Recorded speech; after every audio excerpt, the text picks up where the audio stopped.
Are you ready to grow your business, build wealth, and spark transformation in the South suburbs of Chicago?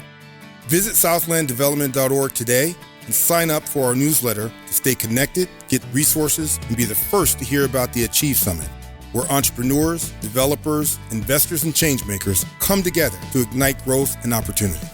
Don't just watch change happen, be a part of it. Join the movement at southlanddevelopment.org and start building your legacy today.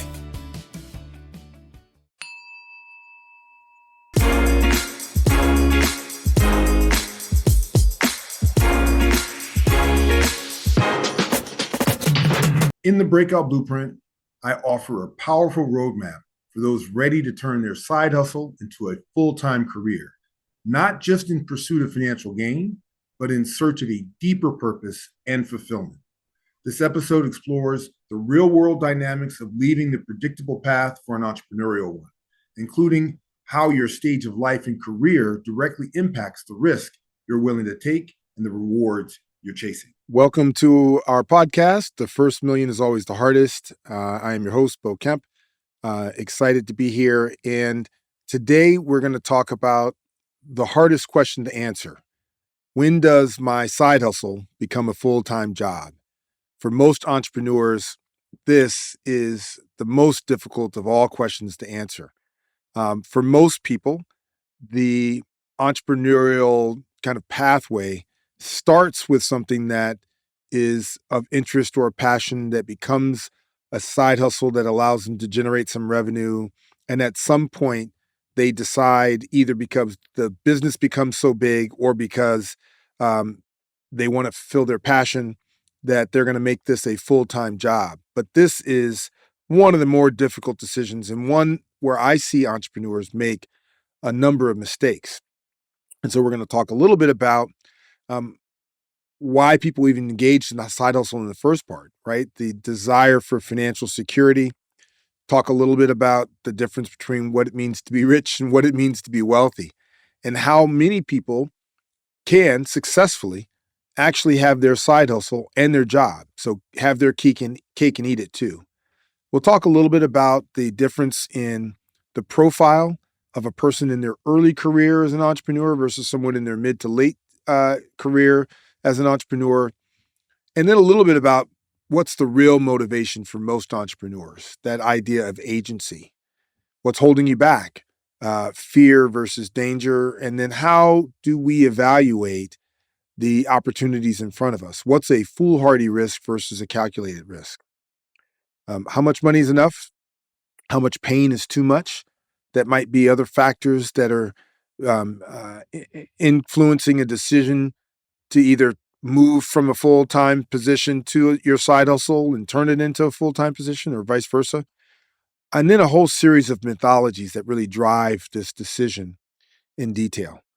So let me get started with this idea of financial security. Most entrepreneurs have started down the path of being an entrepreneur in part because they want to be rich. And in most instances, when they say they want to be rich, what they really mean is they want to have financial security.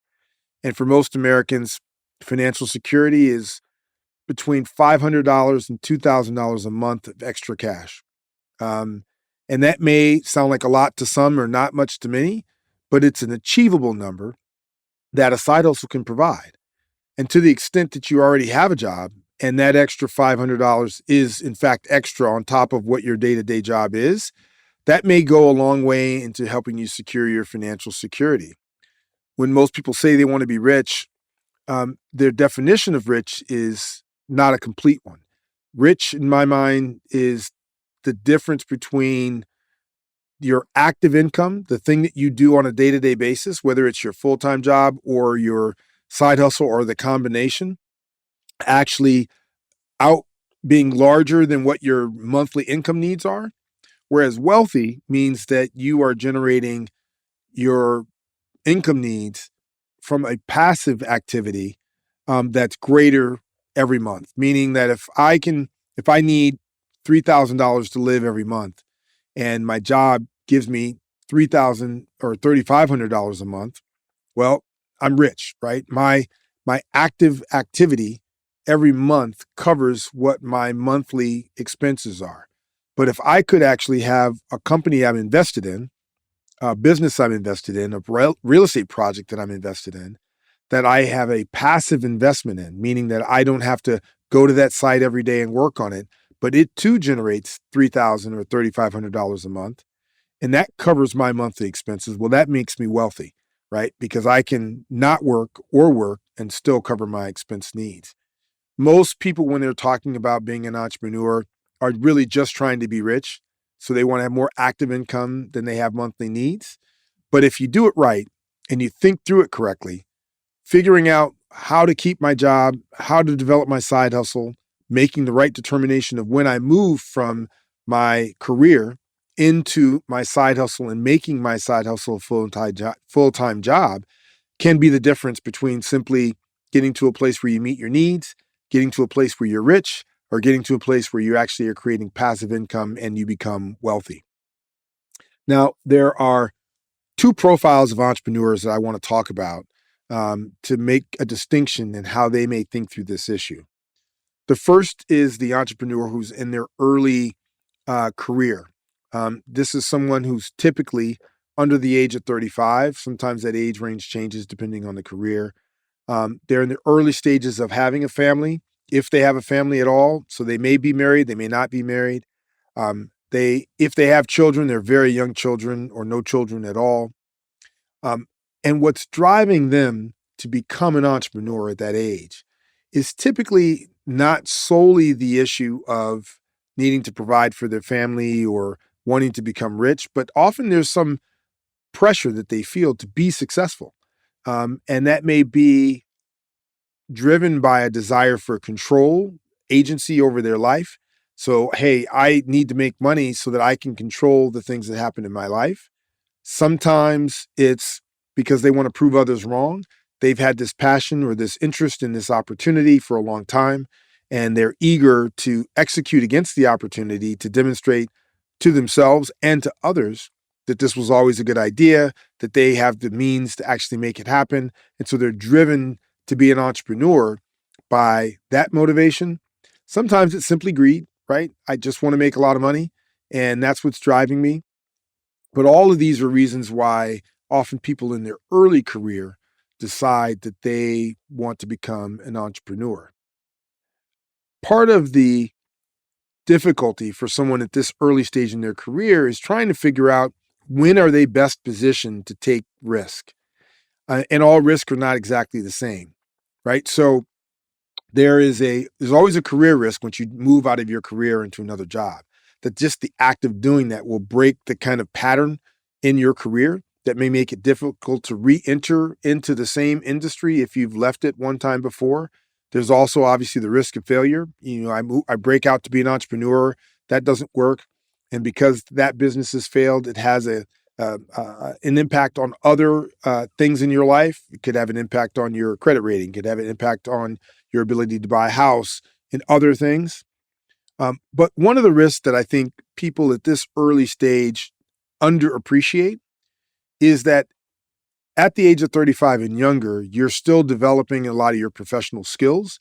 Although you may have been working for 10 plus years, there's still a lot of skill elements, particularly not those of a worker, but those of a manager, and definitely those as an architect of a process that you're still developing. And giving yourself more time in a career environment where you're leveraging other people's money in order to teach you those skills is very valuable, and it mitigates your risk of being an entrepreneur. But if you leave too soon, you can often miss that as an opportunity. The other part, equally important, in some cases far more important, is that you're still developing your network of people who you might want to hire, your network of people who might want to be your vendors or support you, your network of customers. And so when you leave at the early part of your career without having fully developed your skill sets, without having fully developed your network, you're taking a different type of risk than the type of risk that I was describing before in terms of the potential of failure. Um, One of the issues that's really important at that age, in your early career to assess is this risk foolhardy or is this a calculated risk? And there's more art to this than there is science, and being able to describe to someone why one risk is foolhardy and another is actually a calculated risk. But it goes into thinking about some of the issues that I just described. Is there a benefit of me taking another couple of years developing this network? Are there skills that I can actually gain by continuing to work at the company where I am, even though I may have a very strong side hustle that I can leverage and create into a full-time career? Figuring out where I make that break is different when I am at my early stage in my career versus those who are kind of mid to late career. These are folks that are kind of 35 to 60.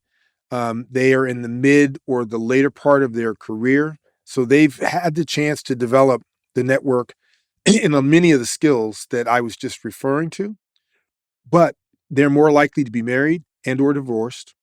They are more likely to have at least one child who is either college age, college bound, or has already completed college, and therefore there's college debt associated with this. And all of those commitments have an impact on their willingness to take risk, the calculation of what is a foolhardy risk to take versus a calculated risk, because there are all these other people who are dependent on them. They make a different calculation as to whether or not the side hustle actually meets the needs of their monthly income in a way that provides them the opportunity to ever be rich, let alone potentially to be wealthy. And the one thing that they actually have that's kind of at their beck and call is time. They actually can spend more time after their day job on their side hustle. They can invest time as a measure. But in exchange for investing time, given that they are in their mid to late career, usually have family obligations, either both children or a husband or wife, they are giving up leisure, sleep, wellness often. And these things actually do add up, particularly as you're in your mid to your late career on your physical well-being. There's also a pressure for them not to be foolhardy. Um, the risk of a foolhardy attempt is so much greater at that point in your career than it is when you are kind of 35 and younger. And so they evaluate the possibility of them making a foolhardy effort very, very differently. But in both instances, what really drives both the kind of early career entrepreneur versus the mid to late stage career entrepreneur is typically agency or control. They want to have more control over their day to day. They want to invest in the way and in the areas and with the people that they choose to, as opposed to being dictated how they do those things within the context of the career and the companies that they work with. And so agency is often driving their decision-making process as to when they should leave that full-time career and turn their side hustle into a full-time job. Part of the art, again, is figuring out what's a foolhardy risk versus a calculated risk. And some of what goes into that process for most entrepreneurs is figuring out, well, how much money is enough money? How much do I need to make in my side hustle as part of my active income to cover my expenses? And what can I afford to potentially be wrong about? The other part of that needle, though, is how much pain is too much pain. Many people, particularly those who've been in their mid to late career, have suffered enough pain in the locations and the jobs where they are and places where they feel that they've been not appreciated, or they don't have kind of lateral nor upward mobile opportunities for them in their career. Just painful situations with people that they work with that they don't like and don't want to work with, that at some point, for some of them, the pain of work is just too much. And they've got to make a different decision because they can't continue to take that pain. There are, in my opinion, 5 mythologies that are often associated with this decision of when does my side hustle become my full-time job. And I think the first of these 5 is this idea of just follow your passion. I think there are going to be a lot of memes and things that you'll see on the internet that Either people will tell you just follow your passion. There's a couple people who will tell you not to do that. But by and large, what I will tell you is I don't think the answer is quite that clear. I think the vast majority of people who tell you to follow their passion are people who've been insanely successful already and have some sort of security blanket and net that protects them, that gives them the freedom, the agency to decide to follow their passion. There are a few people who, in the process of following their passion, have also kind of struck gold, but I think they are the minority, not the majority. And I think what most of you really need to hear and understand is that sometimes your passion is a career, but more often than not, it's a hobby. And there's nothing wrong with that. It's nothing wrong for it being a side hustle. It's nothing wrong for it just being a hobby. That's completely appropriate. That's how most people have lived throughout, human history, of having interests that were outside of the career that provided them the safety for their family, and they just did that thing after work. And because there's so many messages that often make you feel that if you're not following your passion today and you're not 100% focused on your passion, that you're doing yourself a disservice. I actually think that's a disservice to most of you. In most cases, you want to keep your full-time career job as long as you possibly can, and you don't want to take your side hustle to a full-time job until you are very comfortable that that side hustle, with your additional effort, can actually provide you enough income to manage all of your monthly needs and can put you on a path that at least the active income that comes from that effort can be higher than your income needs, or i.e., as I define it, as rich. And if you can't do that, you're making a foolhardy choice to leave your job too soon, especially when you have a career and you have income, because that income is giving you time that you need. And that goes into the second myth. Um, Most people believe that in order to be successful, you have to be all in to make it work, that you have to focus all of your energy, all of your time on just this one thing. And it's not that you don't have to be dedicated, because you do. But the idea that you can't maintain a portion of your career and be investing in developing this side hustle that you think will long-term become your full-time job, I think is not accurate. And more importantly, especially if you're in the camp of the folks who are mid to late career stage, who are now transitioning to be entrepreneurs, you're more likely to be making a foolhardy mistake by jumping ship and giving up your current income without assurance that the new side hustle is actually going to take care of all your monthly needs. Because the single most important thing that most entrepreneurs need to be successful is what I call runway, or really it's time, right? Time to take off. Most businesses, if given enough time, will find a path to launch and be successful. But if you leave your career too early and you put too much financial pressure on yourself to have to perform right away, that pressure often is reflected in a number of poor decisions of how you execute the business, but maybe equally importantly, a lot of cash flow shortcomings. And when you keep your full-time career job and you use what free time you have to develop your side hustle, you actually lengthen the runway and you increase the likelihood of success of your plane, in this case, your entrepreneurial endeavor, taking off. And so I think the idea that you have to be all in is important, but not complete, and can encourage foolhardy risk as opposed to calculated risk. And that for those of you who are considering, particularly in the kind of mid to late career stage, to become entrepreneurs, you're better off keeping your daytime job as long as you can so that you give your business time to expand and take off on that runway.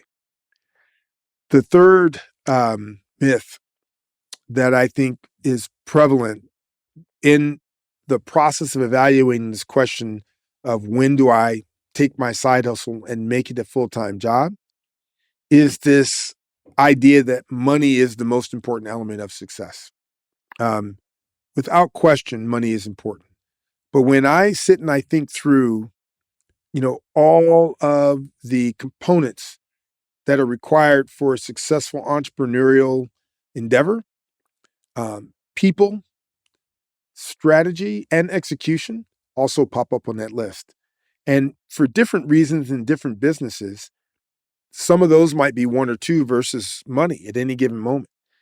And by not recognizing the idea that these are other competing interests that are critical to the success of business, you often can distract yourself to the point that you make a foolhardy decision to too quickly move from a side hustle to a full-time job.